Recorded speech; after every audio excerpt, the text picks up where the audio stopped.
Hello and welcome to my 8th O-scale layout construction video. Starting off here is started working on the main part of the layout up on the upper deck. The main basically has two levels, so it has a lower level then an upper level that goes around the outer perimeter from the layout.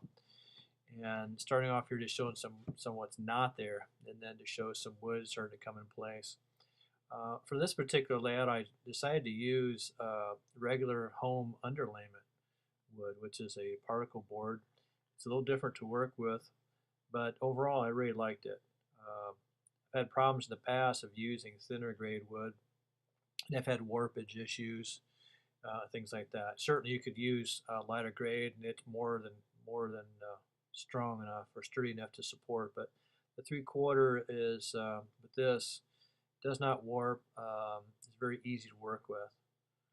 So this is what we decided to use. So it's just some different shots of this back corner. This is the northeast corner of the layout. And some track that's laid out too that's not permanent yet, just getting an idea. Just to explain here also, we'd originally talked about putting in a double track main, and eventually my son and I decided no, we wanted to make it a single track with passing sidings because we wanted to have not only a continuous operation layout, but we wanted to have go towards a more prototypical operational layout as much as we can for 3-rail O-scale in this space. That last shot there, by the way, was a bridge that I got from my good friend Jim Gates. He built that bridge, and when I got it home, I picked it up incorrectly and it had broke loose a couple of pieces, so I had to glue those back on before I put it in place. And I knew when I got it from right where to put it. I wanted to put it in front of that window, and that was a prime spot for that. And it works out just great. So again, it's just some different shots here showing how I was starting to piecemeal it together from our drawings and what's in my head to get it to actually come together. Using different pieces of wood, some of them even some scrap, to change from the different elevations. You can see some slight variation even on the east wall there where it goes downhill a little bit. So definitely some grade in our layout. Then some shots of some actual train operation, because even before we put the track down permanently, I go ahead and run some trains. Well, primarily because we, again, want to have some fun and enjoy it. All work and no play. Things get a little dull. So again, just some different shots of that. And that's part of the reason for some of the delay in the videos is that we don't work on it all the time anymore. We work on it a little bit and then want to run some trains. Here we go. We can also see the extension on the upper deck also now headed southbound along the east wall. It's coming together. That's a little better shot right there. Better light. And then we'll transition over to what I call scenes 3 and scenes 4, which is over behind. This is over just west of where I just showed. This is where we continue on with the backdrop for this scene. So left off from a couple of videos ago when we had some backdrop scenes there. You can see some CA glue in the foreground there. This is something I didn't figure out on my own. I learned it from other people, and I want to thank all those, by the way, that it doesn't matter what scale or gauge. I learned a lot from everybody. But using some CA glue between the seams and then some joint compound, smooth it out. And I used to sand it dry, but found that wet sanding it was a better way to go. That way it made less dust. Although dry sanding is smoother, I admit that. Then we carried on putting the paint on. And this is bare paint, and this has the primer already mixed in. So if you get a good coat on it and then allow it to dry, it works great. That was a trick too, by the way, we learned, is that it's allow the paint plenty of time to dry, because what happens is when you put up your backdrops, if the paint's not dry, it has a tendency to bubble on you. So allow plenty of time for the paint to dry is always a good thing. You can see the different seams in here, and and perhaps even some variations of the backdrop. But in time, I've noticed I don't even notice those.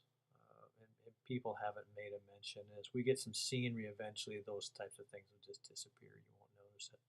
The star of the show are the trains themselves, not the backdrop necessarily, but the backdrop does help and enhance tremendously. So after that, then I took up some of the framing and started to put down some of the base. I originally had planned on using styrofoam down underneath, some 1/4 inch, and did use some of that in some of these areas, so you can see the pink foam under the track. But eventually abandoned it, the idea, went back to the tried and true cork method.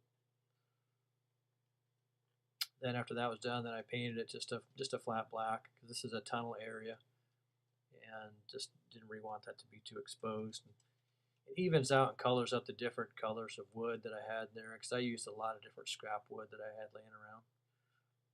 Some regular plywood, even some 1/2 inch or 7/16 material. Then carried on. You can see where the styrofoam is there, where it's kind of raised up. I just painted it black. And then started to put the track in place. Some rofts on the curves, but the rest of it's all Gargraves.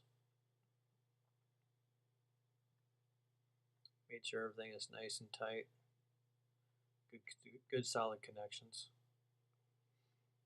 That's looking off to the west now into scene 6. That's where that is. The track on the left is the main. The track on the right is actually a reversing loop. This is coming. Oh, this is in scene 2 and 3. This is where the main on the left and reversing loop on the right. It looks like a double track main, but it's actually not. An overhead, a bird's eye view of it. And I believe coming up here is going to be a finish. There it is, finished now. So you have the crossover switches to get you into the passing siding, which is track 2 in the foreground. In the distance, rather.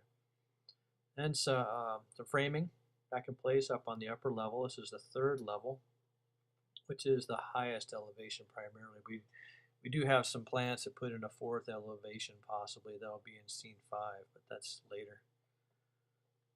Again, carried on with the one before framing. Notice the reliefs that are in the middle underneath. I used my tallest and longest and all these cars to verify height. I'd had a friend ask and said, hey, was that an afterthought? I says, nope, we planned it into it, because we learned before where we'd run our tallest cars or an old engine with the tall smokestack, and they'd hit the tunnel portal. So we wanted to make sure everything had good clearance. This is a shot from scene 6 on the west, looking east now, inside that tunnel. Main on the right, reversing loop on the left.